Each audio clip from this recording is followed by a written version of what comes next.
Good evening and welcome to episode 3, season 2 of the Beatroots podcast. I'm Jamie. I'm Chris. And today we're joined by Dreaming of Citra. They're a 5-piece rock band from the great city of Manchester. They've recently released their new single Bitter, and it's doing absolutely fantastic. I've just seen in I think it's 4 weeks you're on nearly 20k streams on Spotify, which is mental. That is amazing. Welcome to the Beatroots, guys. Thanks a lot for having us. Thanks. We're joined by Ryan on bass and Ray on lead. The face. Yeah, vocals. The face of the band. Okay. So where we usually start with everyone that comes down is just let us know what is your first memory of music. Oh. What made you get into what you're doing now? Oh my goodness. Do you not know yours? Do you want to go first? Yeah, so mine was in high school, Little Moss High School. It's not there anymore. They knocked it down, said they weren't going to do anything, and then rebuilt a new one. But like, Brilliant. yeah, so it was that one, and we did. It was I think it was around about year 8, like music class. I just remember them pulling out this proper dusty drum kit from the back room, and one of the lads who was in my class was a drummer, and he just absolutely ripped loose on it, and I was just like.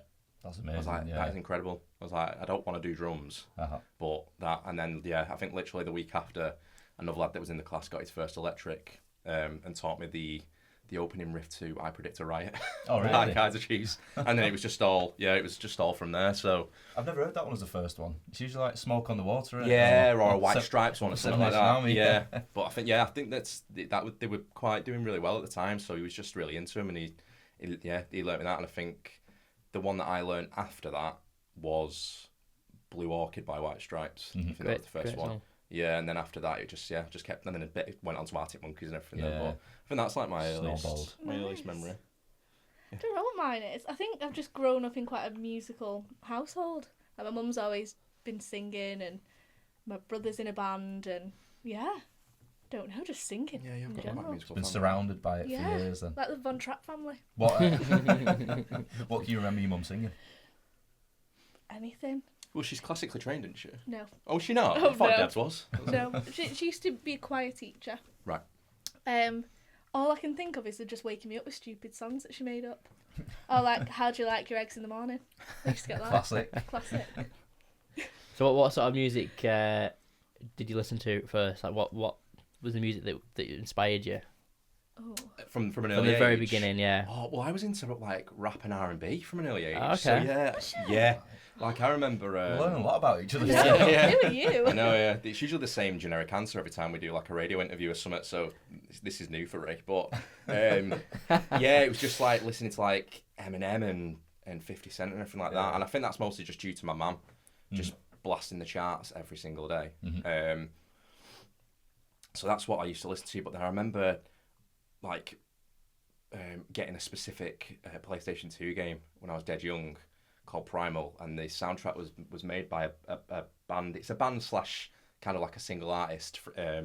He's either Canadian or American, called 16 Volt, and they're like kind of in the same vein as like 9 Inch Nails, so industrial rock. Yeah. And that was the first time I kind of heard anything with like that kind of intense music, and it just literally the day after I stopped listening to rap, it completely made me change my music taste. So yeah, that was it from then. And like I mentioned, once I got into school and started hanging around with other people who were like into music as well, it was just from there really. And really my taste has just kind of got more. I think I was like a bit gatekeeping for a while. Like, I'll only listen to this specific type of music. Yeah. But especially like in recent years as I've gotten older, I'll listen to anything. I love electronic. I'm going back actually at the moment and doing more kind of like disco and funk kind of stuff. Like I'm on a big Jamiroquai binge at the moment. So Oh, really? Yeah, so it's I'm proper opening up. I think the older I get. So. Change man. Yeah. I think mine was like really big Arctic Monkeys when I was growing up. Yeah. And then Amy Winehouse. I love my jazz as well, like Billie Holiday, and then Lana Del Rey was a big one. 100%. I remember when I was younger, the car got broken into, and the only thing they stole was my Lana Del Rey CD. Oh no! And I was like, Born to Die album. I was like, oh my god. Why me? Why me? Why? But yeah. So, where did you all form? How did you all know each other? Oh, I'll let you handle wish this. we had a really good story, It but kind of is. yeah, we're mismatched. Yeah, aren't we? so our rhythm guitarist Robbie, basically used to be in a function / kind of wedding band. He used to do that often. And then I think he didn't do stuff for a while, so he wanted to get back into it. So he put just a post out, basically seeing if there's any other musicians. So he met the drummer. He met God, our drummer, yeah. And then also a couple of other people. They had a different vocalist at the start. Don't need to know about them. Some dude called Barry. But like it was, yeah. They had a couple of different people, and then that didn't work out. So then they put an ad on for a lead singer. Yeah. And I think they wanted a guy because they were all guys. Right. And I showed up, and they'd sent like 2 songs over, and he was like, "Oh, have you wrote anything?" And I was like, "Yeah." And he was like, "How much?" I was like, "I've wrote 2 songs for you, like the melodies." I remember one of them being, what was it called? That Girl or something, and it was all. The thing is, Ray cringes about the early stuff with them. Yeah. And I've heard recordings and it's banging. Yeah. It's like, it's not our sound now at the moment, but what it was back then, that kind of like early Arctic Monkeys kind of vibe. It's. I can't think. The song was in my head the other day, and it was basically an audition song that was like, "You'll never meet another girl like me" in a song, and I was like, "Wow," and it's terrible, but it comes to my head. That's a statement, isn't it? It was a statement, and then I got in. Yeah, and then it's like the lead guitarist left, didn't they, at that point, or whatever happened there. I don't know if it was like. Sorry, you've not made the cut. Bye. Yeah. So then they found another one. So like, who was Scott, and then the bassist left, didn't they? And then you joined. Another post was put out. Like so yeah, mismatch. And now we've just got James. Yeah. So like after I joined, was basically. It was like that was it. You'd already had a gig booked in, didn't you? So it was kind of like that spot was needing to be filled. Mm-hmm. So when we joined, it was under the name of Man Down, wasn't it? That's what the band was. Yeah, Man Down. And then a band from America messaged us and was like, "We're gonna sue you because that's our name." And I was like, wow. Really sorry, I've just chosen that name. Yeah. So because we already had a gig in, we needed a name rapid. So we basically did the old thing where you send like 4,000 names in a group chat, and we just landed on Stone Mile, didn't we? So we were under that for quite a while. 2 years. Yeah, no one was ever like really 100% on board with it because it never really felt like it fit the vibe. Yeah. And every interview they go, "Why are you called Stone Mile?" And I'd be like, "I don't know." It's such a crap. We just dropped into the name, didn't it? That was it. There's no good thing. So yeah, once Scott left earlier this year, and we got James in. We had to make it or break it, didn't we? Are we gonna go for it or? Yeah, it was kind of like, do we just pack it in the plug? Because a lot of it was due like. A lot of the early stuff, especially like Sunset Kisses, and Out There Somewhere, that was primarily, I'd say, from Scott's sound, just because of his inspiration and where he took that from. So we were kind of like, can we even continue without him? It's that one of those things. It's a breakup. Yeah, it was. So we were just like, you know what, we're all on board. We want to carry on. So we just put a post out and literally. Yeah, we got James. Like refresh as well. Like we'll do a name change. We'll do like who we are. A rebrand. Yeah, fully won because we won. We were voted at Manchester's Artist of the Month, weren't we, in February? Great. Yeah, so we got that, and then part of that was we had a meet up with some artists like a PR liaison person. Yeah. So and he basically said, he was like, your name doesn't stick out on a poster. He's like, so I'd change your name because also it doesn't fit the vibe of what you're going for. And he was like, you need to kind of focus on a bit of an online personality as well because it's not, which is, I don't know if we've actually got that still yet. I think I'm trying to make it more coherent on Instagram. Who are we? I know, yeah. It's a full-time job in itself though, isn't it? It's just trying to keep on top of that and have the content to do it. Yeah. So how did you think of the name?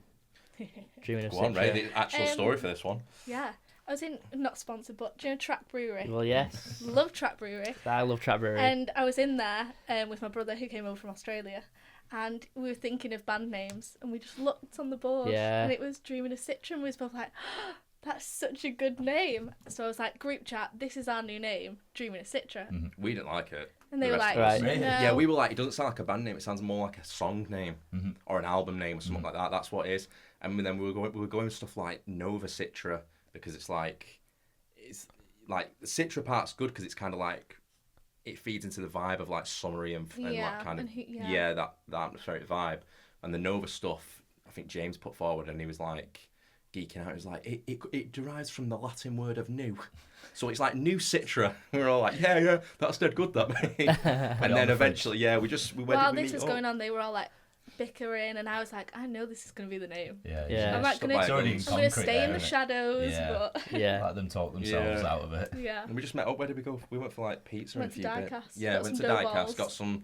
got some food and a beer, and we just sat there. Right, we need a name because we've got to get this single out. We'd already recorded Bitter at that point, so it was just kind of there waiting, and this was holding us back from releasing And it. I So sat there eating my dough balls, and these were all talking. I was like, and they was like, we've not got a name. What we're going to do? And I was like, Dreaming of Citra, anyone?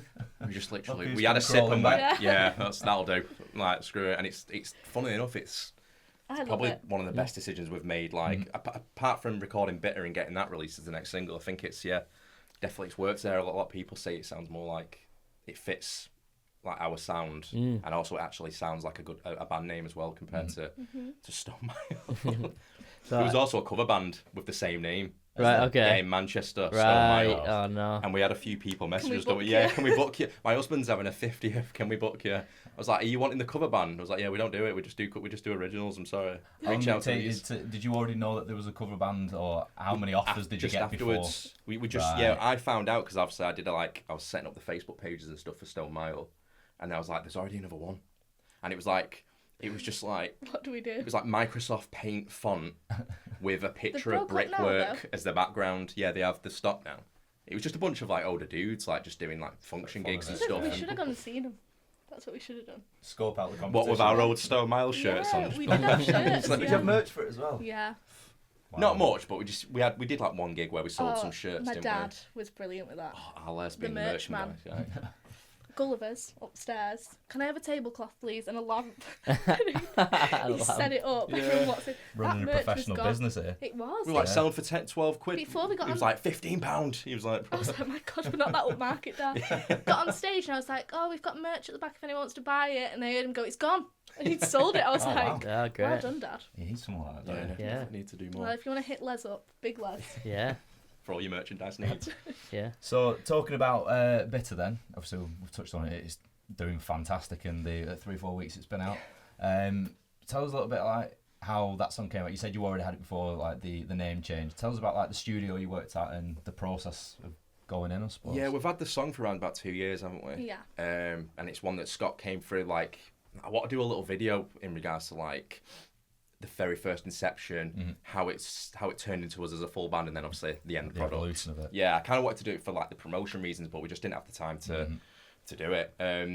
But it was just basically a lot of the ideas came through just voice notes on WhatsApp, and Scott sent that through. So Scott sent through the very first the riff, the do do do do do do, and we were all like, oh, that's meant that. So when we finally got together, I think you were on holiday at that point. It was just we were It's just how the best ones are wrote. yeah. Ray's never there. And we write a banger, so that's saying something. But No, I come back with my that's job. it. Yeah, The cherry on the top. To be fair, she did that with Sunset Kisses. We sent her the music for Sunset Kisses, and you sent back lyrics for that while she. Where were you? I was in a bathroom, just like, yeah, this is what it's you were going away to for be. your birthday, the weren't acoustics you? were great. Yeah, Yeah. they were. Yeah, it was actually a great natural reverb. But so yeah, we just sent that over, and then we just worked on it, and it turned into kind of what it is really. Well, like the previous two singles,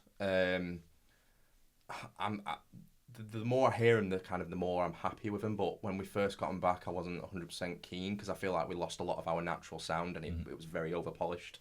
And I was freaking out about how are we gonna do this live, because obviously people are gonna be used to hearing that, and it's gonna sound so empty live. To which the response I got from that was, that sounds like a problem for another day, which rubbed me up the wrong way completely.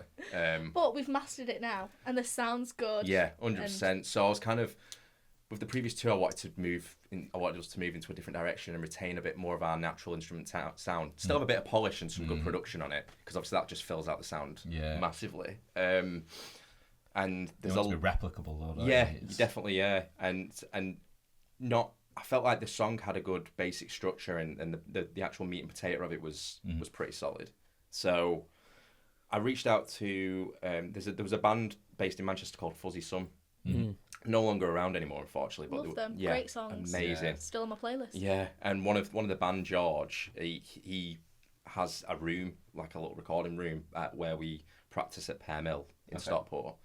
And I just reached out to him because I knew he was doing recording stuff, and he goes down to London a lot and does like recordings and songwriting sessions with artists down there.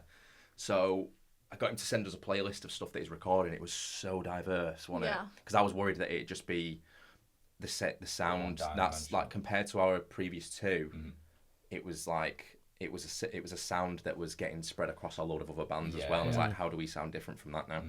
And he did, and I was really, really impressed, and I think everyone else was. I just loved working with him. Yeah, so we just booked him with him, and it wasn't like a big fancy studio setup either. It was we went to Wellington House to do the drums, just near the Etihad. Yeah. So he has a friend there who's a professional session music drummer, and we recorded the drums there literally in 45 minutes. We turned up, recorded them, and then went home. Because it was good because we could stagger the days as well, especially when you're in full-time work. It's really difficult. Trying to get everyone together. Yeah, don't always want to eat into his weekend as well. So we did that, and then we did another day just actually in his room, and it was just getting the rest of instrumentation. I was supposed to be recording that day. You were, but you just came along.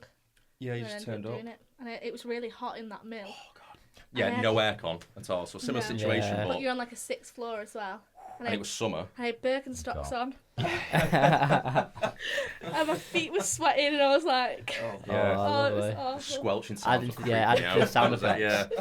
But it was brilliant. Honestly, he's so chill. The lads. We want to get back in with him. Yeah, we are. We're going to get back in with him at the start of the new year. Just bring a fan next time. Yeah, we had an air conditioning unit, but obviously if we were doing acoustic or vocals, you had to turn it off, and just the temperature just shot up so quickly. But he was just. It was probably the best recording experience I've had. And like I said, it weren't in a big flashy recording studio, but it didn't matter because it just felt right. Yeah. Producer was right. You got to feel like. And he was like, "Oh, are you all right with like suggestions and changes?" And we were like, "100%. Let's see what you've got to say." And what was his quote that you used to say when he'd put like sprinkles on it? Oh, the special sauce. George's special sauce. I've heard special sauce before. Yeah. Special seasoning. He was brilliant. He just we got there that day. We did bass straight away before you even got there. Like bass was done in like one take, so we just did that. Usually is anyway, but like it's just rock up, smash it out. So we did that, and then because Scott had obviously left at that point, I had to do lead guitar duties as well, so I had to play his parts for it. You just wanted to do everything. I did. I practically did, to be honest. That's it. I am Dreaming of Citra. Dreaming of Ryan. So we just did that, and then Robbie did his parts and everything, and then he mentioned he wanted to change a couple of bits, but when we actually got to the day, he was like, I think the structure's banging. He was like, there's just the intro was different at one point. It started off with a kick and snare drum, so it was like a. We play that live still, don't we? No, we don't now. No, now that we've got the stems and everything, the backing tracks. So George, I don't know what magic he did, but he just warped a load of the parts of the sound and then did that weird like ambient intro, and then he just kicks into the main part, and he was like, "I'll do this and I'll send it over and see what you think." And the moment I heard it, I was just like, "Oh, we've chose the right guy here." Yeah, he's absolutely nailed the sound that we're going for because it's still got the ambient sounds with the synths and the cool stuff, and in the bridge. Robbie had gone home and we were just sat there, weren't we? And he was just like, he was doing something and he was listening to the bridge part and he was like, I've got an idea. And he just went and grabbed a guitar and racked on like a ton of reverb on an amp sim and just did this. It sounds like a synth. It sounds like a really high-pitched wailing synth, but it's not. It's him just playing guitar. Yeah. And the moment I heard that, I was like, this guy's amazing. I was like, we're doing all our songs with Josh now. That's it.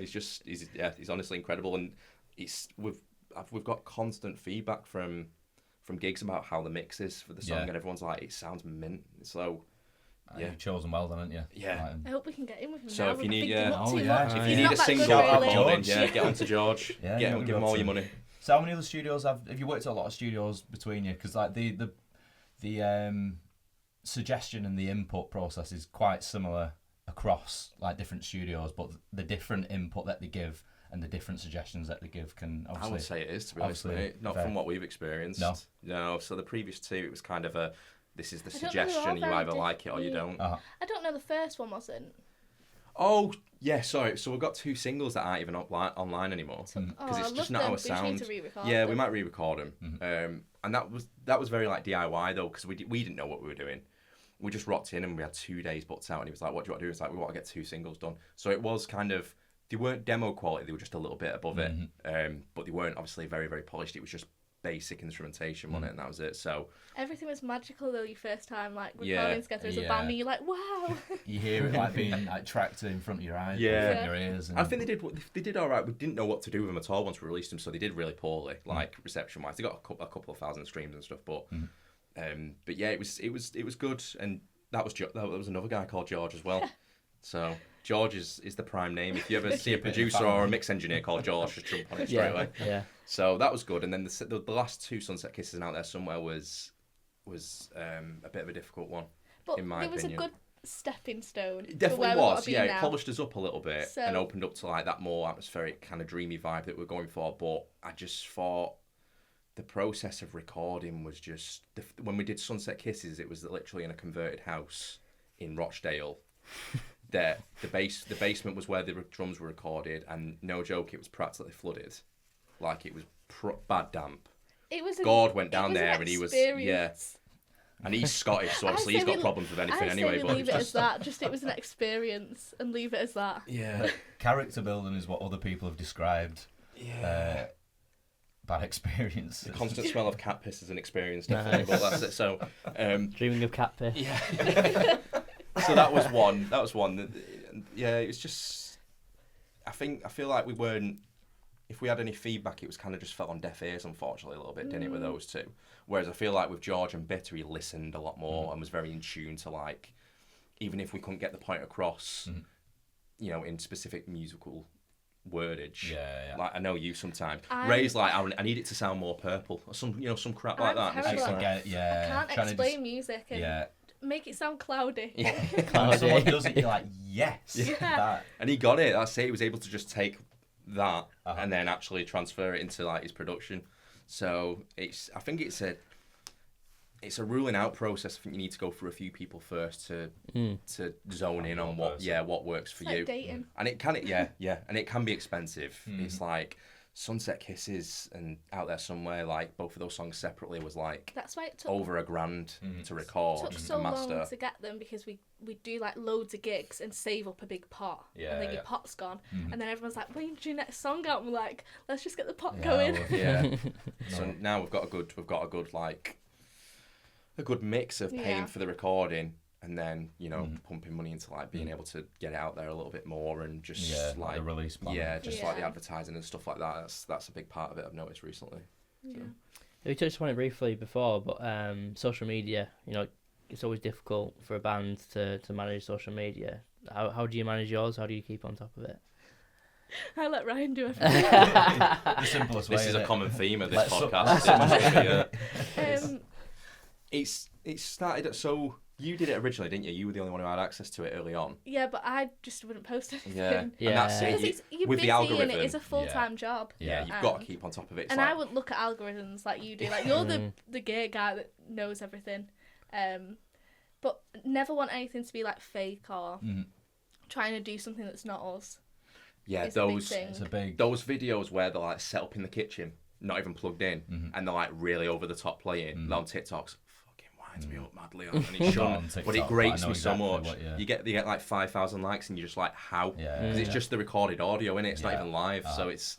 I've always when we did the rebrand, I was like 100%. I was like, I want it to be just genuine and just show us. So if we do anything, if we put any live footage up, it's going to be that audio from there and then. So we have done a lot of acoustic stuff, haven't we? Stuff. We need to get put more on, really. Yeah, Probably in the new year. from It's the New gigs that Year's we're going to do, revolution. I definitely want to have like camera sets up and have a feed out from the desk if I can for the audio, so I can get a nice balance of both. Yeah. And I think it'll just look a lot more professional. And James also has mentioned he knows someone who does records live sets. Yeah, still, we're and trying to they get film them as well. Like you go into a studio and do like your Yeah. actual songs. So I think we're going to do that. That'll be good. It makes me one to laugh though, because with social media, they say, "Oh, you need to look like a polished band. You need to be this. You need to be that." And then you think we're 5 awkward musicians that write music because we're awkward. Yeah, you need to And look then like you that, want don't us you? to That's you want us to be cool. I'm like, we're not cool. I get it. I get you need to have that professional presentation on the actual thing itself. So I think like with each row, I've kind of tried to keep the theme the same. And I was really happy with the promotion for Bitter, because we did like Lemon the whole eyes. black and white images with, and each of us have lemon eyes. Yeah. And we're just That was doing just random stuff. That was just a stupid thing that we came up with. We're in Pear Mill, and we're like, Different though, innit? each person needs to do something different. What is it? So I brought a 50 Shades of Grey book in, and just got a picture reading that. I had like an action. You had an action board. thing. James is just pouring a kettle. Gord's got a big boom box. I think that's my favourite one with God. What? I don't know how it came about, the lemon eyes. I think I kept saying lemon eyes. Yeah, And then it's we just yeah. We proper zoned on the first line of bitter, didn't we? With you like a slice of lemon. Like a lemon in my gin and tonic. Yeah, and I've had a few people point out like since it's like, isn't lemons are sour though, aren't they? Not bitter. I'm like, shut up, man. Yeah, I was like, writing songs, not facts. Because they're bitter. Yeah. It's because they're so bitter. I was like, it leads into the first line of the song. That's the theme. Yeah.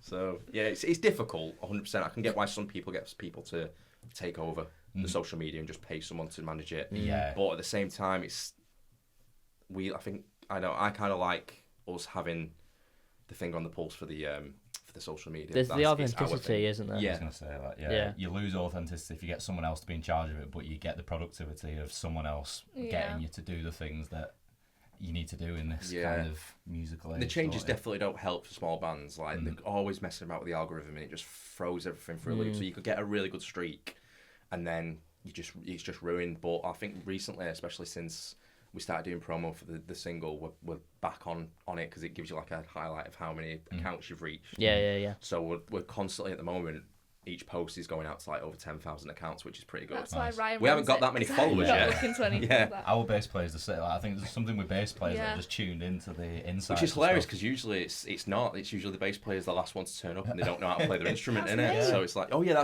so in our case it's Ray, that one. It's in you somewhere. Yeah. So for season 2, we've actually got a new game. Oh. Okay, it's called Myth or Riff, and it's a true or false game, and all the questions are about music. Yeah. Okay, we have a leaderboard. So at the end of season 2, we'll announce the winner. So far, it's John Denton as the young lad as the winner. He's on That's 4 cool, points at the moment. 4? Is it 4? I can't There's a bit of a thing. I was editing the podcast the weekend, and we say for both episodes we've done, we've said the score wrong. Yeah. So whatever we say at the end of the we day, need to make sure we put a little note on it this time.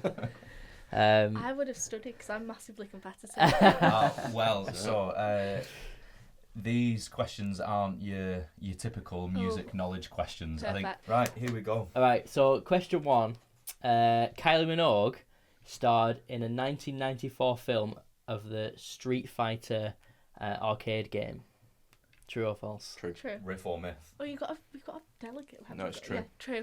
Straight in there. Correct. That's a riff. Correct. Because it's a riff. Fucking dreadful film, so I know. It's riff or myth, we've got to say. Yeah, that's it, riff or myth. Riff. Yeah, So riff. riff. You can still have the point. Yeah. Half point. See, I watched it a couple of weeks ago. I was off work sick. And I watched it loads as a kid, and I don't know why I googled who was in it after, but I was like, no way, I couldn't believe that. Bit of Jean-Claude Van Damme as well. Yeah. That's it, yeah. Right, question 2. Feeling confident. Jay-Z owned a sports bar called the 4040 Club. Riff or myth? I kind of want to say riff. What was it called? 4040? The 4040 Club. Riff. Myth. There's only 2 answers it can be. I'll go with, what do you reckon? I said riff. Yeah, go on, I'll Riff. go with riff. You're going riff. It is a riff. 2 out of 2. Oh. Okay. The White Stripes originally wanted to call themselves the Polka Dots. I think that's I feel like that could be a riff. Like I've heard it somewhere. You've smashed it out of the park so far. It's you've. Trying to throw me off there. I'm pretty sure. I'm just trying to play mind games I've heard now. it. I've got a feeling that Jack White's like obsessed with the word polka though, because he says it in so many interviews. From Does what he? I've seen, yeah. Should we say riff? From what I've watched, because he's a musical genius. I've Isn't never, he? So I've he never knows. watched an interview. I've watched there's one video of him, The Edge, and Jimmy Page. Yeah. It's kind of the only thing I've ever seen him in, but he didn't say anything. It might get loud, I think it is, isn't it? Watching Jimmy Page, like, you know. Riff. Yeah, go for a riff. That is a myth. Ah. You got me with the interview. I feel like I've heard that somewhere though. So obviously They not all true. sound like things that you kind of think you've heard before. Yeah, definitely with him. It's like, yeah, probably. It's true. It's Jack White, isn't it? He's got some weird band name, so. Okay, so next one. Nicki Minaj once worked as a waitress at the restaurant Red Lobster and was fired for being rude to customers. It's a riff. Know this. Love Nicki Minaj. What she says. Straight in there. Yeah. Correct. Wow. Yeah. My best friend You're at high tuned into the school. pop world though, more like. Best So. friend at high school, Natalia, was like, it was her password for everything. Might still be actually. Like What, Nicki Nicki Minaj? Minaj? Yeah, A no, long it was like password, that, a innit? real name, whatever a real name Oh is. right, okay. Which Don't was a mention long your password. friend's name because it might still be that. Yeah, it still might be. Sorry, Nat. Yeah. If you're out there. Uh-oh. Just doxed her. That's it. Right, final question. Pink Floyd considered recording Dark Side of the Moon underwater. Myth. I mean, considered though, innit? And it's Pink Floyd. They're proper out there. I'm going on the ratio of how many riffs and myths there are. Oh, you're trying to science the F out of this game. Yeah. All this talk of algorithms. Is what you're thinking. Like, would I ever think, oh, I've got a song called Bitter, so I'm thinking about recording a something with I don't know. In a lemon. An 11, I farm. would say, but how would you? Yeah. a lemon farm in Italy. What That'd be great. I'm saying myth. Are you saying myth? Physically impossible.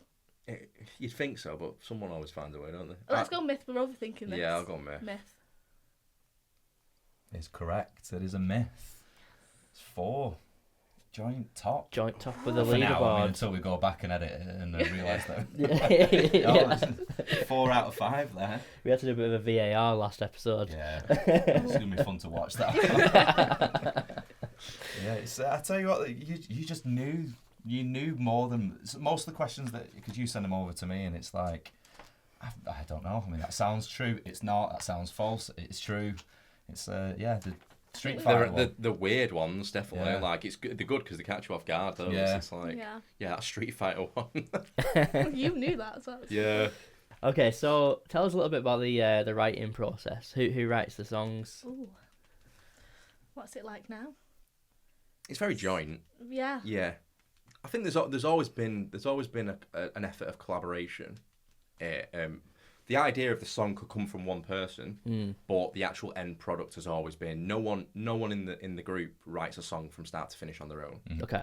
It doesn't work if we No, do it that. doesn't. We've all got different tastes, and we all take inspiration from something, and we all got different playing styles, and I couldn't possibly. I think I've zoned in more to what certain people play like now. So if I wanted to try and write something, I kind of could, cheese it through, but I'd still want to try it from the ground up. It starts in the music, like instrumentation, doesn't it? Yeah. So what yeah, that's. Do you do most of the lyrics after Ray? Yeah, I'll do all the lyrics. She do all the lyrics. No joke. She can write like 2 verses and a chorus within about a minute and a half. It's my talent. That's It's my only talent ridiculous. that I can do. It's like, yeah, it throws us for a loop how she did it. Because I see her just sit there on the phone. I'm like, fucking, she's not putting any effort in. She just sat there on her phone. I was like, this is unbelievable. And she goes, right, I've got half the song written already. And it's just, and it's usually like the first go round. You don't really change much, do you? No. It usually works quite well. Unless it annoys me, and then I'll take it back and try and get Oh something god, good. yeah, we've got one song and she keeps changing the chorus every other month. And it's just Does it change what you're playing, or is it purely? no, it's No, just it's purely just- that. You But just you're keep in the hearing groove, something yeah. different. You're like, am I playing the right song here? Yeah, it's just the chorus of it, and it's like you get so used to hearing that, and then one day she just started belting out this other version. I was just staring at her, wasn't I, for ages, like, what Yeah. are you doing here? I think I prefer this one more. Oh dear, I don't. So go back to the old one. But yeah, it's definitely a collaboration, and it's. But even with like all the equipment and everything we put in, the songwriting process hasn't changed. No, Like it's always not us at all. just sat on the floor. Yeah, get the main hatching out a instrumentation down, Yeah. and then build on from that. Like, unless it's going to be a song that specifically starts with synth or starts with piano or whatever it is. Yeah, we always just write. Do you know what I loved when we wrote the whiskey one? We've not got a name for it. I just call it whiskey at the moment. Might be the next single though. So far, we've had some Yeah. great feedback on it. Yeah, everyone's like, Yeah. "Where did that one come from?" And I'm like, "It's James, man." It was wrote to a feeling though. Like James started writing a riff, and I went, "Oh, that feels saucy," and then we wrote a song. No, it was his song though. Whiskey was his song, so we were like, "Have you got it anything?" was. And he was like, "I have this one, but I've never been able to do anything with it." So he played the guitar parts and then sang his lyrics over it. And Ray was just like, "Do you mind if I just write some of my own lyrics?" He was like, "Yeah," and she did. And Because I was like, it sounds saucy, and then we sauced it up. it's a sexy song. It is. Special Yeah, song. yeah. It is. It's definitely it's got that room to proper like add some really cool production in it. and I everything. liked writing to a feeling, not just because it was a sauce feeling, but like it was good. And Like it's a different theme. Usually it's like, I missed this holiday. I wish the weather weren't so shit. Like. No, I go on stories as well. Like if people tell me interesting stories, that, they'll go in. Like this relationship's not working. It's just like usually the same theme in it, like going through. So the fact that whiskey's is so different from us, it's kind of it's got that saucy vibe to it, but it's a bit more. I don't know. It's more of a positive song, isn't it? Like even though it's sexy, it's a weird one. But that's just the route we're going down at the moment. James is very jazz. Inspired in it, even though I don't know if he is a jazz musician, but a lot of stuff he plays has that vibe coming from it. So I think like we still want to keep the kind of the more indie rock like sound in there, like Bitter. Yeah. Especially if that's doing well. Obviously, you don't want to completely diverge off to that straight away. But I think if other songs that we might release in the future will have that flavour to them, and I think hopefully they come across quite well. I'm happy with how it sounded. Yeah. Cool. So I was on your Spotify yesterday. And your top listeners are all US, right? You got LA, New York, Chicago, Houston, Philadelphia. Why? Why is this? Yeah. Like, have you got Broken America? I'm not going over there. not at the moment. I was going to say, is there a US tour anytime soon? Probably not. No, especially not for the next 4 years either. But, yeah.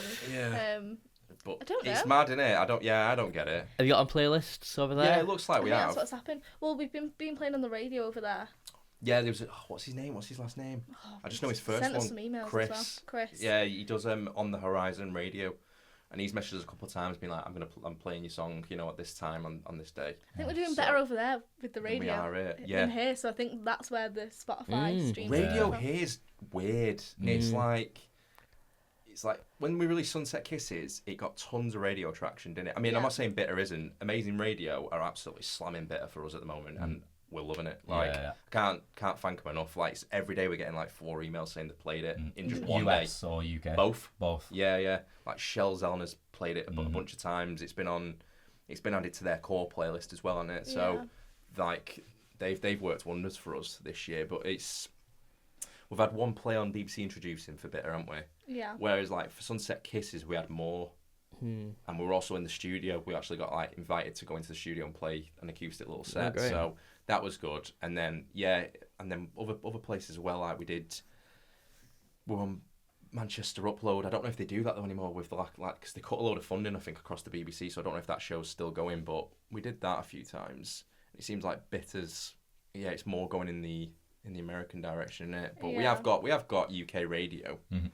It's just very different. It's so different, like from single to single. I can't put my finger down on what it is, but I guess that's just whoever's behind the desk playing the songs, really. And so if they don't like it, they don't like it. It's not golden rule, is there?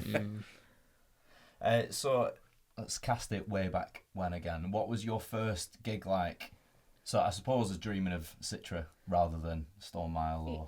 Oh, it's the same thing, really, isn't it? We can go back to, like, because if we're going from Dreaming of Citra, then it was only 3 weeks ago. So it's like... We've not cast it that far. Back in my day. I loved our first gig. It was wild. Yeah, it was... What name were you under? Stone Mile for that one. Stone Mile. Yeah, you never played a gig with Under Man Down, did you? No. Anything like that? And it was at Atma. Nice. That was our first show, It was an experience. I felt like I was... No one could find it. Yeah, I was going to walk in with my shoes and walk in without them. The floor is so sticky. With someone else's. Yeah, it's just like what's going on? But it was sound-wise, because the stage is contained at the back of the room, it sounded really, really good. And like, because it was your first gig, everyone comes to watch you, because you're like... It's a good room to pack the out. Room was, it looks good. The room was packed. Everyone was dancing. Everyone was really drunk. We went out afterwards. We did. Yeah. Had a great time. Went to Black Dog Ballroom. It's not there anymore, is it? It's not. That's it. Went down there, had a few cheeky pints, and I just had drum and bass blasting in my ear. Couldn't even have a conversation. I had them fluffy pants on. Yeah. Remember, like and the belt. You don't wear the belt anymore, though, do you? No, because the hoops keep coming off. New era, new style. Yeah. So the first one was great, and then the second one was... I had loads of delay on the first one, didn't I? The second one was on the vocals. Shocking. What was the second one? The Square. Which, I love the venue, but it's not a venue that's created for live music. No, it's strange, isn't it? It is a funny one. If they set it up at the back, because it's a long room, if they set that up at the back and put the PA speakers a little bit more in front, it'd be perfect. But because they set it up in the middle and the drum kit's in front of them, you're just getting pure drums throughout the whole. It's got better in recently. Due to you, though. Ray turned around in the last one that we did there to the sound guy, Hamish, his name is. Great, he's amazing. great sound guy. He's currently in Strawberry Lemonade, the drummer for them. Okay, but he does live sound, and he's well good, and he's just a proper really nice lad. And you turned around, didn't you? Was like, just cut the mics off the drums. Yeah. Just stop. Don't because put them I through don't the have a PA. very loud voice anyway, so. We should just sing louder. That's it.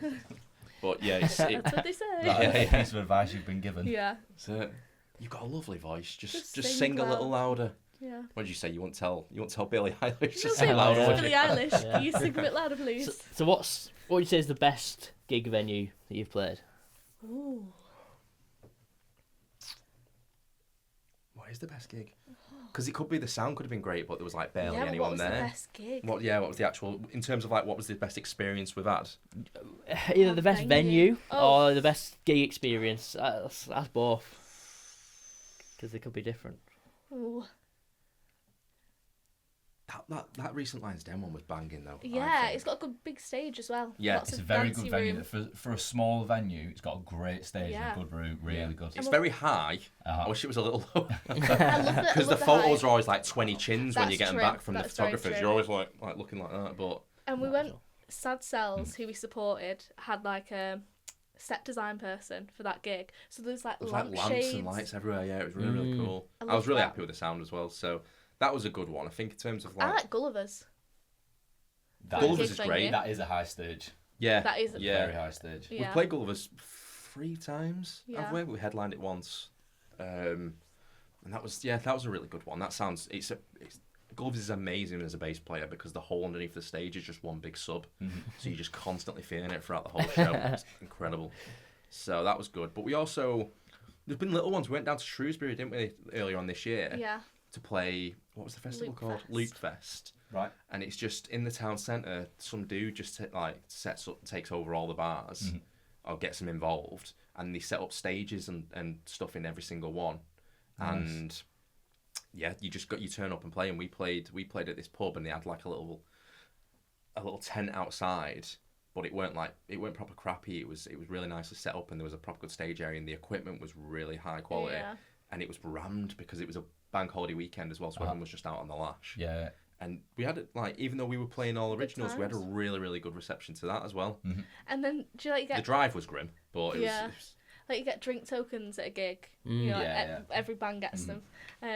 And you got them for that festival, but there was like you can only get them from the church. So we walked around. We walked around Shrewsbury with these drink tokens. Like we'll get some free drinks. Every church we went to, never found the we church. did- It just could weren't not the one, find was it? It was like, church. which No. church? Knocking How on the many door, churches asking are the in reverend Shrewsbury? for St. Paul's, drinks. no. Oh, St. God. Mary's, Yeah. no. Do you know what I enjoyed though? It was like the disaster gig, but I enjoyed it. What was it, Castle? And the roof was leaking. It just added to the ambience. The roof was leaking. Someone tried to fight us because we couldn't move the amp from the corridor. Yeah. I fell down the stairs. It was just like disaster, but it was funny. If you want us to go All into part and disaster parcel. stories Yeah. of gigs, we've got Yeah. a few. Yeah. Like, Well, that's the next question. Is actually going to be worst gig experience. oh yeah. So you don't have How to- long have you got? Don't have to specifically mention the venue. We Oh, yeah, won't- let's- yeah. Let's It not wasn't go a into the venue. The venue in Castle's great. I love Castle. Castle The is The stage bar's is a little brilliant. small for a 5-piece. Yeah. Because it's like we're all crowded together. Yeah. Especially like me and Ray like to move about. James is a little bit more vibey. Robbie just stays like dead still. But he is actually coming out of his shell a little bit more recently, I've noticed, which I'm buzzing about. Gord's obviously stuck where he is. But so you can't move that well. But at the Castle one, I'm yeah. not slating the venue because I go to the Castle all the time, like it's a to great watch boozer, isn't music. it? Yeah. Love It was it. condensation on the windows above Oh, because really? it goes up the ceiling, doesn't Yeah, it? yeah. So because it had gone cold, it was in end of November, December Yeah. time. So it was just dripping on top of the amps Oh, God. in specific places. So Robbie had to like throw his coat over the top of his amp Yeah. to stop Don't that. want And then And you've got a green room, haven't you, upstairs, which Yes. is good. Yeah. So we was moving things up the stairs or moving an amp or something. And then someone tried to fight us because we couldn't get the amp out of the way. Oh, really? And then, just some yeah. some random dude just In a came beret. in a beret. Not part of a band. With not Robbie, part of Robbie's, set up, No. just- Robbie's proper chill. Yeah. He's Chill, honestly, he's and lovely. Yeah, he's so just. chilled. And this lad just started going on with him, and it's the first time he just turned around his face and he was like, "Do you want to take this outside?" And I was just like, "What is going on here?" You fell down the stairs or something, didn't Yeah, you? trying to split it up. I have these big Doc Martens on that I always wear, and I fell down them stairs at turn. Robbie caught me at the no. bottom. God, I nearly God. kicked off with a headline band's lead guitarist. Do you know what I do? Going over this, It I was a wanted- very a high aggression gig. I Sounds want to write a problematic. song about that. guy with the red beret though, because he was like. That's what the song used to be called, Red Beret. Red beret. So, what does the next 12 months look like for Dreaming of Citra? I've been reaching out to a few promoters and just trying to get some gigs in now, because I think, especially from the Lions Den one, we've realised that that's what pushes us out to more people, especially with the follower increase on Instagram.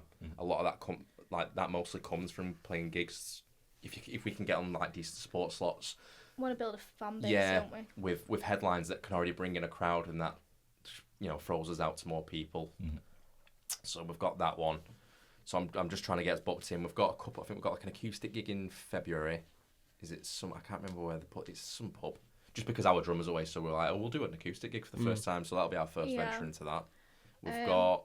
We want to do some festivals, don't we? Yeah, we've applied for a fair few of them, but I'm also just going to reach out to some people that kind of have ins to them as well to try and get on some of them. It's an endless sea of applications otherwise, isn't it? Yeah. Trying to get it all. And it's also a little disheartening when I see like there are some bands that just come out of nowhere and then get these opportunities to play like Isle of Wight and stuff like that, and it winds me up because I'm like, where's that come from? And it unfortunately does a lot of the time boil down to who you know. It's just they've just managed to just whittle the way into it by either knowing someone who's been dealing with the festival, they either know a great booking agent, or from what we've experienced in the past, they've got family working in the promoter, aren't they? So it's kind of like they just get given it all. But so we've got that. Manifesting though that next year is going to be the boom We're hoping year. I think if we keep on top of it and just keep the momentum going, like that's the thing. It's like I've seen a ton of bands that started around about the same time that we did that built up tons of momentum, and you're like, oh my god, these are really going to pop off, and then they just disappeared for a year, didn't they? And then they've tried to come back and it's just not, nothing's happening. So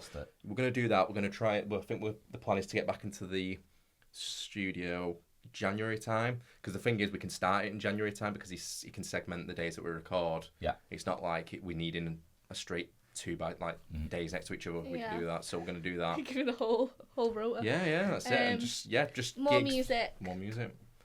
more music, more shows. Keep writing like some songs that we feel will be good for people to hear, and just build up that core fan base. Really, we're not really fussed about headlining at the moment. Our headline gig at Gull, attachment to that. Yeah. Someone came down. Where did that lady come down from? Was Leeds. it Leeds? Yeah. Just one person on their own came down from Leeds to see our headline at Gulliver's. Yeah. And they bought merch and then wanted a picture with us, didn't And they? then Or us to sign it and stuff like that. It was like... First time I had to sign something, I had a graduation hat because I graduated, and I took my graduation hat off and signed it and gave it her. Yeah. She walked out with graduation hat on. It was bonkers. But we've had a few, especially in the last few months, of people messaging us either on Instagram or stuff, just being like, when's your next song out?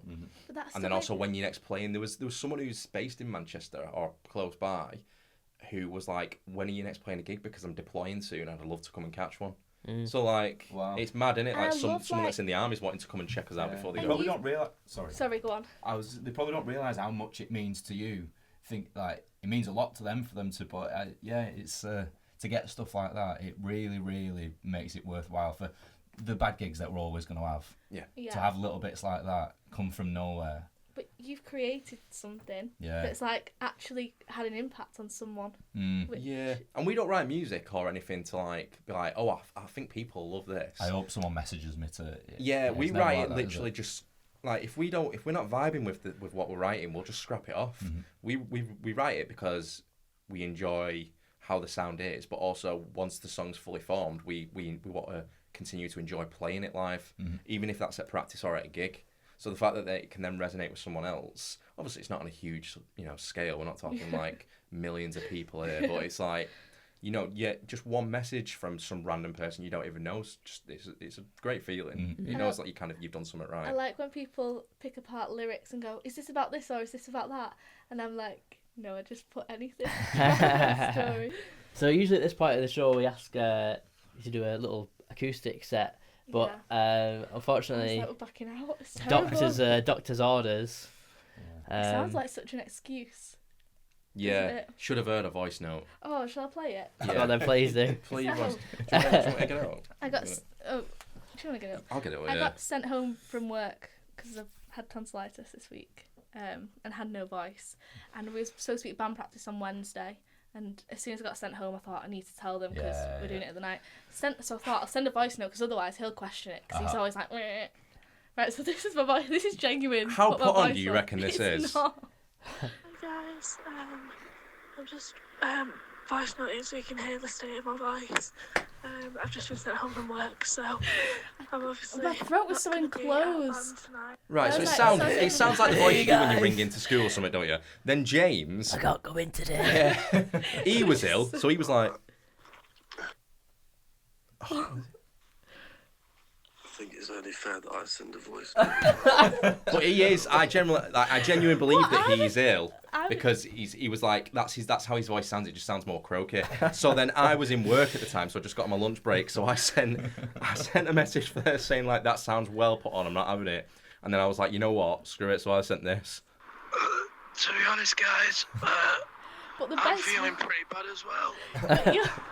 Voice is fucked. But the best one is then our drummer Gore decided really made me feel better to send this. Thought I should send a voice note as well. I feel fine.